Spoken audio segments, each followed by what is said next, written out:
नमस्कार मित्रांनो, स्वागत आहे तुमच्या नव्या व्हिडिओमध्ये, ज्यामध्ये आज आपण बघणार आहोत की हाऊ टू पास BCS. बघा, तुम्ही पण जर BCS करत असाल तर BCS मध्ये पास कसं व्हायचंय त्याच विषयी आपण बघणार आहोत. त्यामध्ये कोणकोणत्या गोष्टी ज्या आहेत तुम्हाला फॉलो करायच्या का ज्याद्वारे तुम्ही सहजरित्या BCS ला पास करू शकाल, कोणत्या टिप्स आहे ज्या मी देणार आहेत. तर हा व्हिडिओ शेवटपर्यंत बघा आणि चॅनलवरती नवीन असाल तर सबस्क्राईब पण करून द्या. आणि चला व्हिडिओला सुरुवात करूया आणि बघूया की कसं पास करायचंय BCS ला. बघा, BCS ला पास करायचं असेल तर सगळ्यात महत्त्वाचा पॉइंट आहे सिलेबस.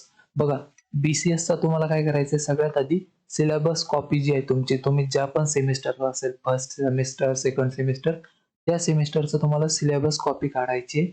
आणि सिलेबस कॉपीमध्ये जे पॉइंट दिलेले फक्त तेवढ्या पॉइंटचाच तुम्हाला अभ्यास करायचा आहे. बुकमध्ये काय होतं, खूप सारे पॉइंट्स असतात, तेवढे पॉइंट्स कव्हर करणं खूप अवघड असतं. तर तुम्हाला काय करायचंय, सिलेबसमध्ये जेवढे पॉइंट दिलेले फक्त तेवढ्याच पॉइंटचा अभ्यास करायचा आहे. तेवढं जर तुम्ही केलं तरी तुम्ही सहजरित्या पास होत असता, कारण त्यामध्ये तुम्हाला मेन पॉइंटच दाखवलेले असतात. परत त्यासोबत कोणत्या युनिटसाठी किती वेटेज आहे, किती मार्क्स आहेत ते पण तुम्हाला कळतं.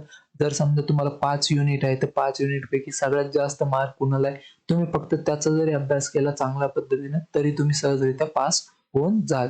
त्यानंतर पुढे येतं अटेंड लेक्चर अँड तुम्ही नोट्स काढू शकता. बघा, लेक्चर तर तुम्हाला अटेंड करावेच लागेल, कारण लेक्चरमध्ये जर तुम्ही गेलात तर तुम्हाला जास्ती तसा पण अभ्यास करायची गरज पडणार नाही. फक्त तुम्हाला तिथे जाऊन समजून घ्यायचे. लेक्चर जर चालू असेल तर तुम्हाला पूर्ण जे तुमचं जे अटेन्शन आहे ते त्याच्यावरती द्यावं लागेल. लेक्चरवरती काय शिकवते, काय नाही, त्यामध्ये काय-काय गोष्टी तुम्हाला सांगितल्या त्या सगळं तुम्हाला घ्यायचं. लागलं तर तुम्हाला जर नोट्स काढता येत असेल त्यामध्ये, तर तुम्ही नोट्स पण काढू शकता.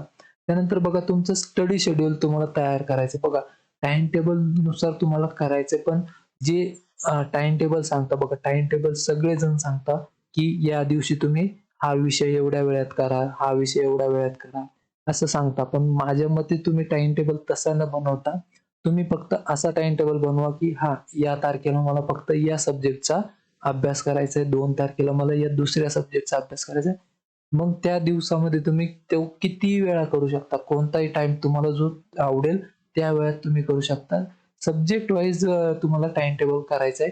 ते नाही की असं बरेच तासांनी करता की 4 तास एवढा अभ्यास करायचा आहे, 5 तास तेवढं पण नाही करायचं.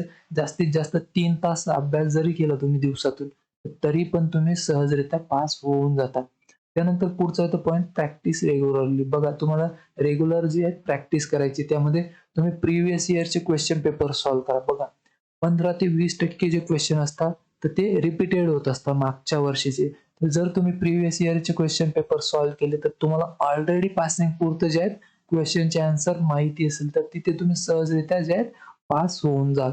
त्यानंतर पुढचं येतं फोकस ऑन अंडरस्टँडिंग. बघा, बरेच मुलं काय करताय की जेव्हा पण शिकताना ते फक्त रट्टा मारतात किंवा फक्त पाठांतर करतात. तर कधी पण पाठांतर न करता जे पण कॉन्सेप्ट आहे ते समजून घ्या तुम्ही, की त्यामध्ये काय गोष्ट आहे, त्याचे फायदे काय, कॉन्सेप्ट कसा काम करतो, या सगळ्या गोष्टी तुम्हाला समजून घ्यायच्या. जर तुम्ही रट्टा मारायला गेले ना, तर तुम्हाला ते एक्झामच्या वेळेस ते आठवणार नाही. पण जर तुम्हाला कॉन्सेप्टचे जर समजून घेतलेले असेल, तर तुम्हाला ते एक्झाममध्ये ऑटोमॅटिकली तुमच्या डोक्यामध्ये येतं आणि तिथे तुम्ही ॲन्सर लिहिता आणि पास होऊन जाता. तर हे काही टिप्स होते, ज्याला जर तुम्ही फॉलो केलं तर सहजरित्या मग पास होताल, आणि ते पण चांगल्या मार्काने पास व्हाल. असं नाही की तुम्हाला काही कमी मार्क पडेल फक्त काठावर पास व्हाल, तसं नाही. चांगल्या मार्काने पास व्हाल. आणि याच्या रिलेटेड जर अजून काही माहिती हवी असेल तर कमेंटमध्ये नक्की विचारू शकता. तिथे पण मी तुम्हाला नेहमी रिप्लाय करत असतो.